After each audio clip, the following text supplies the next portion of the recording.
Hello, this is Mike Madden and you're listening to the Arts Show podcast. Here you will find interviews with artists, musicians, authors and anyone else in and around the arts. Some of the interviews are recorded direct from the Arts Show on Expat Radio, with one or two specials in between.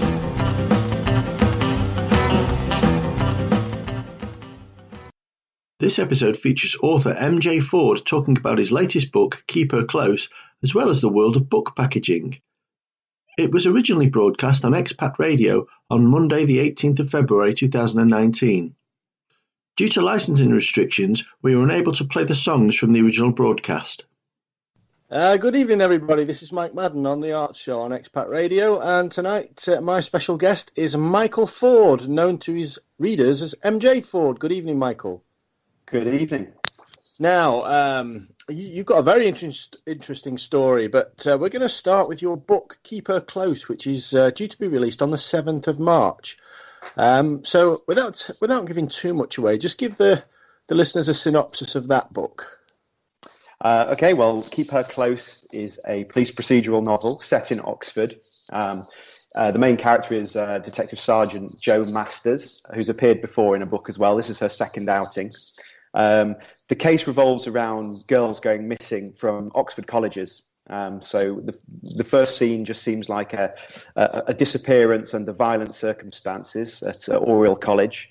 And the police are really at a bit of a loose end. They can't work out what's happened. But as they dig more into this girl's private life, they find that there was a bit more to her than the A, straight A student who first meets the eye. And then a body turns up, frozen in the river outside Oxford, and they think, okay, we've probably solved this case. It's tragic. We'll look into it. But it turns out it's not the same girl. It's a girl from a different Oxford college. And so they start to sort of put the dots together that they may be dealing with something more sinister than a kind of an angry boyfriend or something like that. And then a third girl goes missing as well, and really they struggle to sort of contain the rising panic across the city. And Detective Jo Masters is the one who kind of at the blunt end trying to sort of solve the case, but deal with the publicity as well. Right, and you studied at Oxford yourself, so I guess you're comfortable in describing the surroundings and basing it around Oxford. Yeah, that's right. I was there for 3 years and worked there for a bit afterwards. I've still made a few mistakes. Apparently, a few reviewers have pointed that out in my geography. But I can claim poetic license a little bit. But no, I do try and be as true as possible to the city and the various sites therein and in the surrounding area as well. I guess that's one of the challenges, isn't it? That you don't want to incriminate anybody in Oxford. But you do want to stick as close to Oxford as you possibly can. Yeah, that's right. I mean, in this one particularly, I didn't really involve a lot of students in the first book. I wanted to sort of get away from that because that was a bit too close to home. But in this one, obviously, it does revolve around the university a lot more in the colleges, and I've made sure to include the nightclub where I spent many a kind of ill-judged evening when I was at university. I've changed the name. It was called Filth when I was there. I think I've called it something else in the book. Well, you've just given it away now, anyway. And of course, what goes on in a nightclub? It's probably very hazy anyway. So 12 months ago, you released Hold My Hand, which had great success. So you used the same detective in there. How difficult did you find it to keep the continuity from one to the next, particularly with it being a year apart? Do you know what? I kind of admire these writers who kind of have who can write these series books where the detective begins the next book as if nothing sort of happened in the previous case. Like, you forget that you solved a murder 3 months ago. This kind of didn't turn out like that because in the first book, Hold My Hand, Detective Masters goes through hell and back, really. There's a lot of kind of personal tragedy that affects her in the story. So she comes to this book pretty much in a state of post-traumatic stress, and really carries the baggage. But that's part of writing this sort of fiction for me is kind of exploring a character and getting really sort of deep underneath their skin. So it was good to revisit her. I felt a bit guilty because I'm putting her through quite a lot again in this book. And as you said earlier, your readers spotted a few discrepancies in Oxford, and I'm sure if you're If your leading lady has got some variable character traits, they'll pick that up as well. I think pretty consistent there. She was pretty hard-headed, stubborn, rude in the first one, and she's pretty much the same in this one. Now, both of these books are with Avon, and you would have had a launch back in 2018. Is there any difference between what you're planning this year and to last year? Yes, I would say there isn't quite so much fanfare either in my own life with sort of launching a book or with the publisher, really. I mean, this is a kind of the second book is always a bit more difficult, I think. So everyone's just keen that this one is as successful as the first one was, because the first one was a lot more successful, certainly than I ever imagined. It was my first that was my first adult book. I have written before for children, but the world of adult fiction feels slightly more intimidating, I think, than children's fiction. And we will explore your children's books later. You'll probably be surprised to know, but you've got an interesting background in that you are.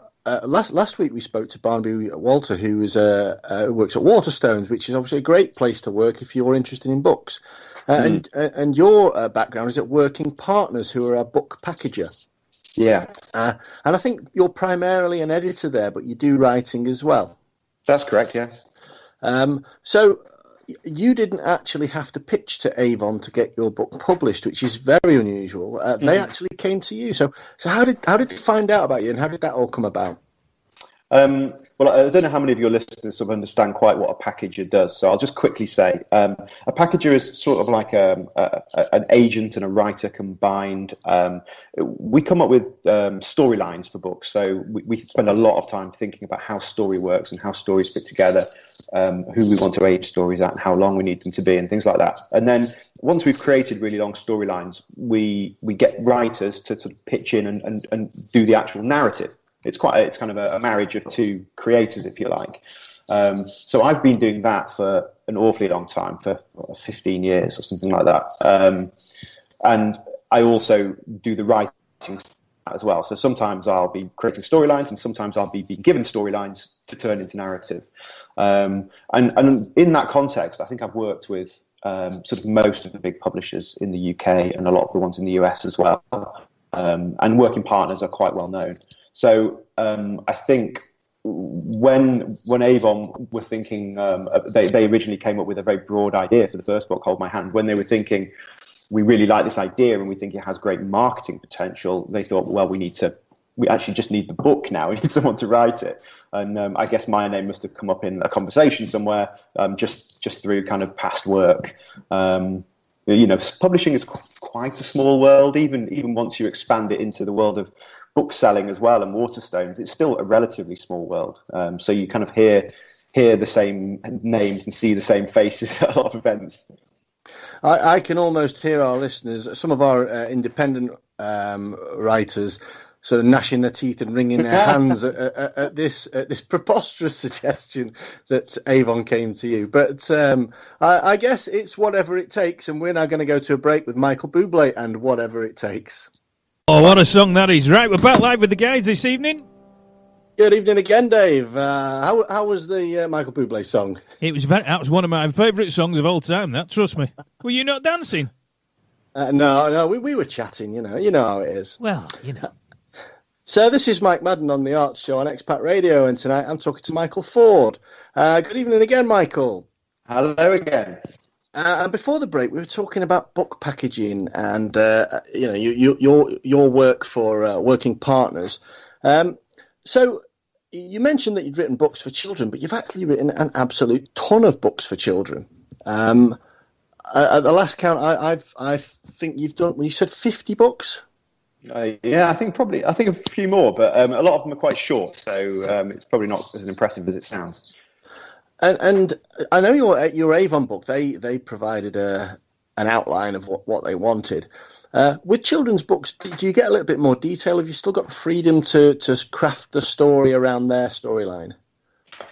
Yeah, definitely. I mean, a lot of when I receive a storyline, they really vary in length and things, but they're always in incredibly dull language. I mean, that's kind of the point. They're literally just what happens in roughly what order. So kind of all the joy that a reader gets from actually reading one of these books isn't there in the storyline at all. It's really there as a sort of architecture to make sure, or scaffolding, I suppose, to make sure that the building within, the actual kind of story within, works. You know, that it's got a satisfying beginning, a middle, and end. So I guess it's quite formulaic, but with quite a lot of freedom to bounce around the outside of the formula.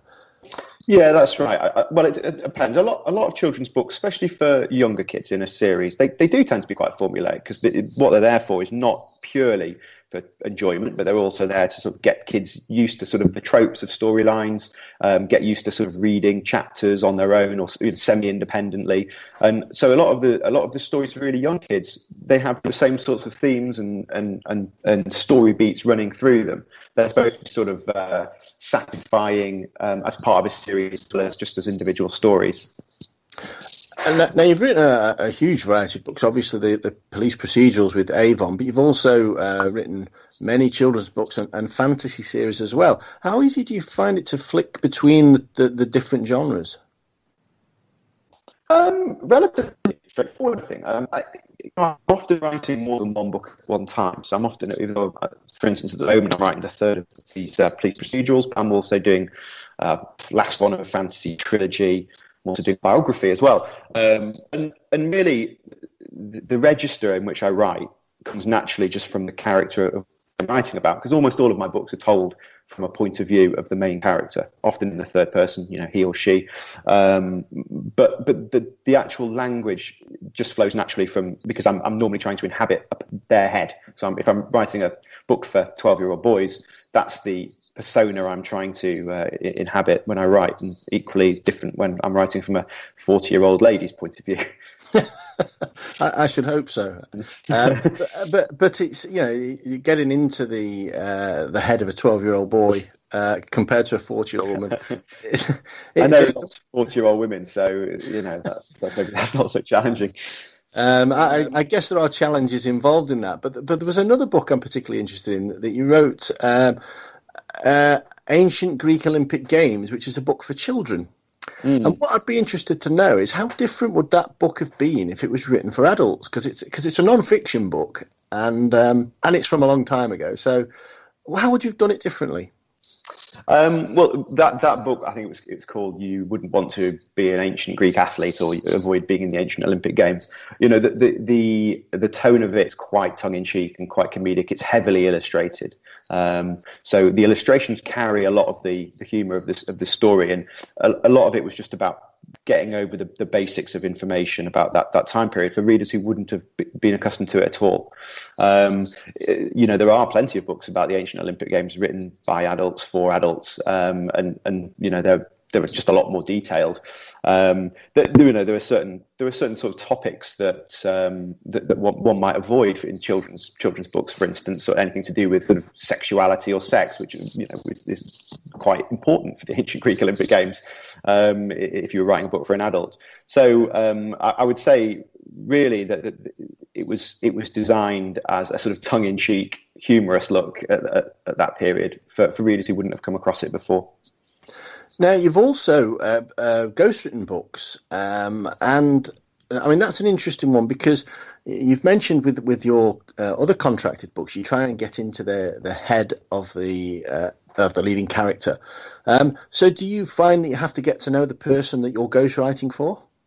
Yeah, definitely. It's one of the most important things, and you know, I've had occasions where I've met people to be their ghostwriter, and we personally haven't hit it off, or I haven't thought that there was the right sort of relationship where we can communicate creatively, or they might have that opinion as well. So yeah, you definitely need a connection with someone you're ghostwriting for. You need to kind of work out a plane of sensibility where you're both on a kind of level and can communicate properly. Now, I did read that you've almost never written a book without being contracted, which is going to come as a shock to some of our listeners. But there was a very good quote I read from you as well, that part of the joy of being published by a publishing house rather than taking the self-published route is the realization that other people are working on your book too. Now, as a book packager, you get all of that, but just explain what that means to our listeners. Well, I was saying to you in the break, but there's so much that goes into creating a book, and so much has to work perfectly to make a book a success. And there's this idea that some people have, and maybe some people live this existence of a writer in a garret, slaving away, not knowing if they're on the right path or if their work's going to ever be seen. And what a publishing house does, and what a traditional publisher I think does, and this is no slight on the independent publishing route, but what they do is they do give you quite a large support network of encouragement and advice. I mean, I have an agent as well who fulfills some of those jobs too. So any time I can pick up the phone and I can talk to someone who is invested in the success of or not of a book for advice, and when I finished a manuscript, I might have been working relatively in a solitary way for a few months, but then this whole machinery kicks into gear around me of editing, copy editing, proofreading, sales, design teams doing cover, marketing telling me kind of different opportunities for promoting the book, such as this, or salespeople talking to supermarkets to put that book on the shelves. And that the period I actually spend writing, say 3 or 4 months, is minuscule compared with the time between finishing that first draft and the book actually coming out. It might be a year or 18 months after me finishing a first draft of lots of other people working really hard to try and make a book a success. And I think we kind of get that with Avon. We've had a few Avon authors on in the past, and the Avon machine, the HarperCollins machine, kicks into action, and it can become a bit of a whirlwind. So, have you got sort of lots of event launches, events around the launch, and that kind of thing? Yeah, a few. I mean, I try and organise some myself, and I rely on the publisher to organise some too. But I'm doing a variety of bookshop signings. I'm doing events at libraries. I'm doing what they call a blog tour, which is basically where the book will be featured on a number of blogs, and I might do some interviews with those bloggers. So yeah, it's a really intense period, normally about a month after a book comes out, where I'm doing something pretty much every day, or I'm writing short stories for magazines, anything really to get the word out. Because the key to a book success, and this is both traditional and independent publishing, is just visibility. It's just being seen, because there are so many books being published, and getting yours in front of people's attention is the most important thing. And are you one who will be studying the reviews and looking at the rankings on Amazon? I would love to lie and say no, but yes, religiously. I'm not so popular that I haven't got time to read every single review that gets written. I think my first book has about 230 reviews on Amazon, and I know them all. So yeah, I mean, I wouldn't say I'm vain, but I'm kind of very sensitive and fragile, and so I need to follow this, and find out the exact sort of success path of the book. I don't think we've had an author on yet who's not followed Amazon religiously, particularly on launch day. Yeah. So we're kind of running towards the end of the show now. So just tell our listeners where they can find out a little bit more about you and your work, and also what else is in store for this particular detective. Right. Well, you can find me on Twitter at Michael James Ford, and I have a Facebook page as well, MJ Ford on Facebook. I'm afraid I'm not the biggest user of social media, so but if anyone sends me a message, I will guarantee to get back, so I don't get many messages. But no, next for Joe. in this book, it ends even kind of worse than the last book for her. I mean, she does solve the case. I don't think that's a spoiler, but she pays a heavy price, and she's carrying a lot of baggage into the next book. I think the next book will take place about a year later. There's something big that's happened in Jo's life, which might take 9 months, and getting back onto the job will be a tough challenge indeed, and especially with what I have planned for her, which is another heart-rending case. Well, we are running out of time now, and it's been absolutely wonderful talking to you. Thank you very much for coming on the show. Thank you. And we always ask our guests, you've obviously got another book coming out, and I'm guessing, is that going to be another year before that comes out? Yeah, I think so, yep. Well, if you've got anything else in the meantime, please do get in touch and you can come back on again. It'll be wonderful. Thank you very much. Now, as I said earlier on, Dave throws me these links. I've been trying to think of something to do with Dorothy and Follow the Yellow Brick Road, because we're going to play out with Toto and Rosanna. You've been listening to the Arts Show podcast with Mike Madden. Come back soon for more artists, authors, musicians and anyone else connected with the arts. We're going to play out with Mike Sanchez and I Don't Stand a Chance. Baby, you hiding something that you don't want me to know, because I'm getting a vibe from way down the side, like you're just about ready to go. And you can't tell me where you stayed last night, you just can't cope with treating me right. I'm on the road to heartbreak, now's the time to tell me so, because I'm getting a chill like I'm gonna be ill. I know you don't want me no more. I won't be satisfied with your little white lies. Girl, I've only just begun to realize I don't stand a chance. I don't stand a chance. You don't wanna know and I can't make you dance. Well, I said goodbye. Find yourself another guy. I wish you were mine, but I'm losing my mind. I don't stand a chance.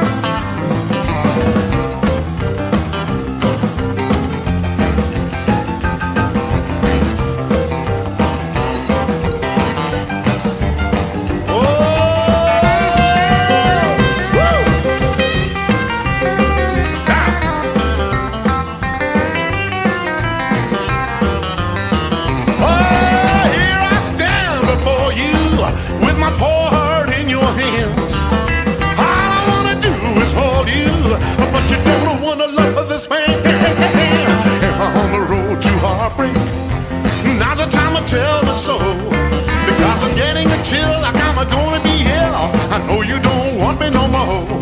I won't be satisfied with your little white lies. Girl, I've only just begun to realize I don't stand a chance. No, I don't stand a chance.